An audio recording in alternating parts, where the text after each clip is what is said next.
Back on Big Ten today, we look at the top scores in conference play in the league. The top four, kind of the usual suspects, all preseason, all conference players in the Big Ten. The fifth guy has really burst on the scene this year, Marcus Domask, one of the top 10 scorers all time at Southern Illinois, and his game has translated beautifully to the Big Ten. He joins us now. He is our big interview. And Marcus, transitioning from a mid-major to a high major is supposed to be tough. How have you managed to do it so seamlessly?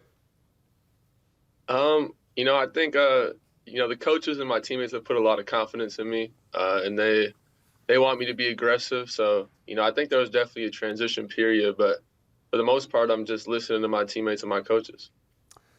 I want to ask you about that shiner you're sporting right now. You got an elbow from Dante Scott in the Maryland game. How have you managed to deal with that here over the last few days?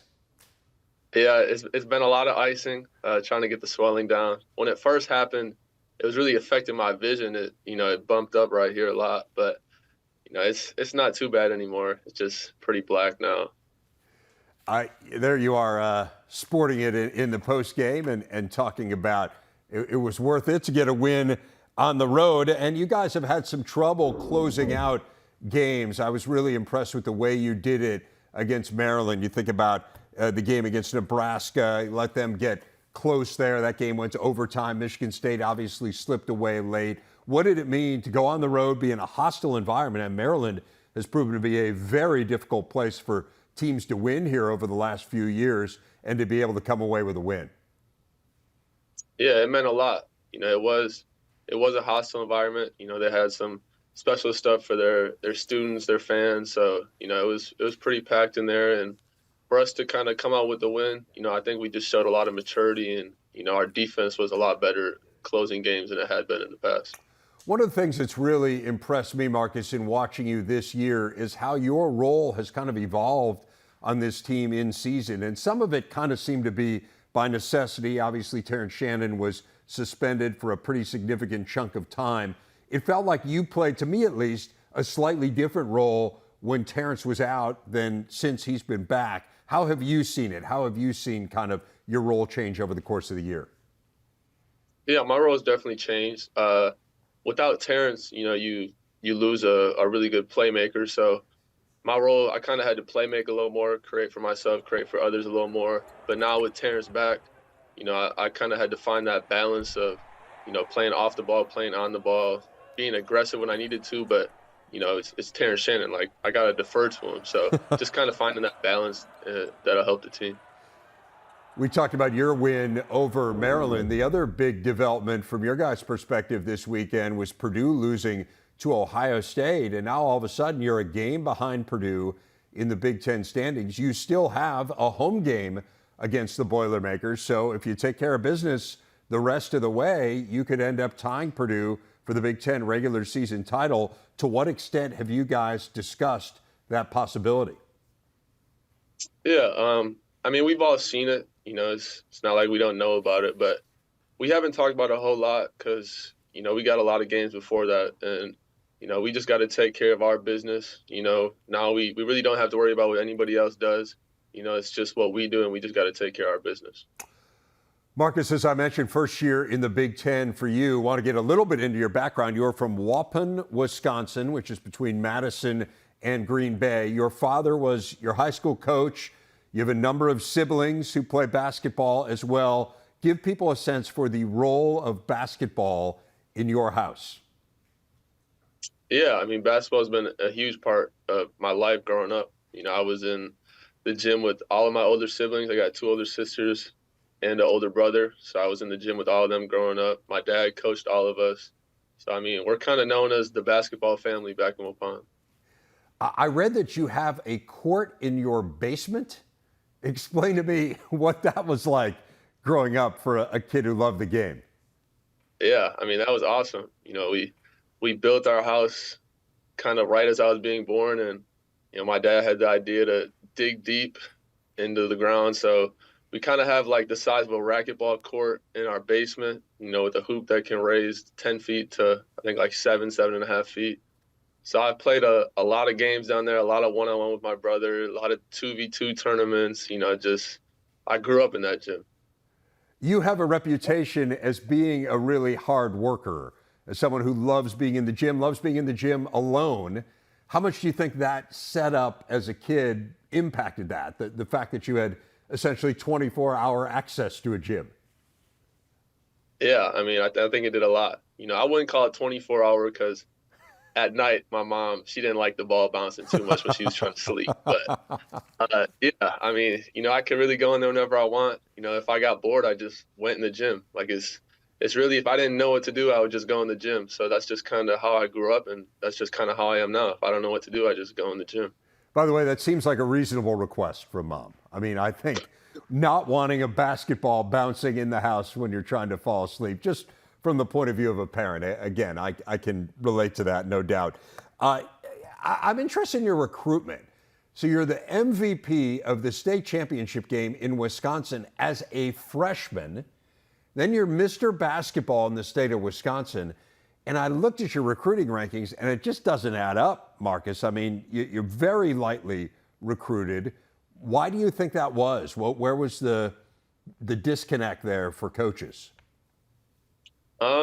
Honestly, I wasn't as athletic as everybody else. I had decent size, but I wasn't just a lot taller than everybody else. I think a lot of people just looked at me, just on how I looked like. Honestly, I didn't look like, a high major athlete that could play with some of the guys that are here. So I think people just kind of judged me quick, and they didn't really let my game, speak for itself. So you end up going to Southern Illinois, and man, I mean, looking at your roster last year, you guys had Lance Jones on the roster, of course, having a great year at Purdue. You're having a great year at Illinois. Xavier Johnson, not the one at Indiana, but the one who's still at Southern Illinois, is one of the most prolific scorers in the country this year. I mean, I don't mean to dredge up past situations, but how did you guys not make the tourney with the three of you out there? I mean, yeah, we had a solid team, but the Valley's tough. It's hard. It's hard to make the tournament when you got a one-bid league and there's other good teams. Drake was really good. Bradley was really good with Brink Mass. It's the Valley. The Valley's no joke. No, that's for sure. And you bring that up and you talk about some of those other guys. I mean, Rink Mass, Ben Cricky's had a really good year. He came from the Valley as well. For people who maybe don't understand like how good the Valley is and are seeing it with these individuals coming to the Big Ten, give us a sense of like the night to night, how good the competition was there. I mean, it was tough. It's honestly, it's a similar league to the Big Ten, in terms of play style. It's physical, and there's no easy games. When you go on the road, a lot of times the home team wins. So road games were tough to come by. Now you're bringing in guys that are high major, have a lot of high major success to your home court. It's a battle. So you went into the portal after graduating from SIU and again having a really great career there. Why did you choose Illinois? I chose Illinois because, my first priority on my list was I wanted to go to a place where I could win games, and I felt like just with Illinois and the roster that they had and the coaches that they had, I felt like we could, win important games here. So that was number one. And then number two was I felt like this was a place where I could get better as a basketball player. Looking forward to my future, I just want to continue to improve every day. And I felt like Illinois had everything that I needed for that. Are you surprised that, when we show a list of the top 5 scorers in conference play in the Big Ten, like if someone would have asked you at the beginning of the year, hey, it's going to be the end of February, where do you think you'll land among the top conference scorers of the Big Ten? Would you have said 5th? No, probably not. I knew coming here that I would be able to impact this team. I didn't know to what caliber, and I probably didn't expect to be, in the top 5 points. But, I think it's just a testament to what happens when you put in the work. I think I just put in the work every day, and I trust the work. One thing that's been really impressive, and I think it's been obvious to anyone who watches your game, the FAU game is probably the one that jumps out the most, is the work that you do inside the arc. Tell us how that part of your game evolved, because to me, it's your greatest strength.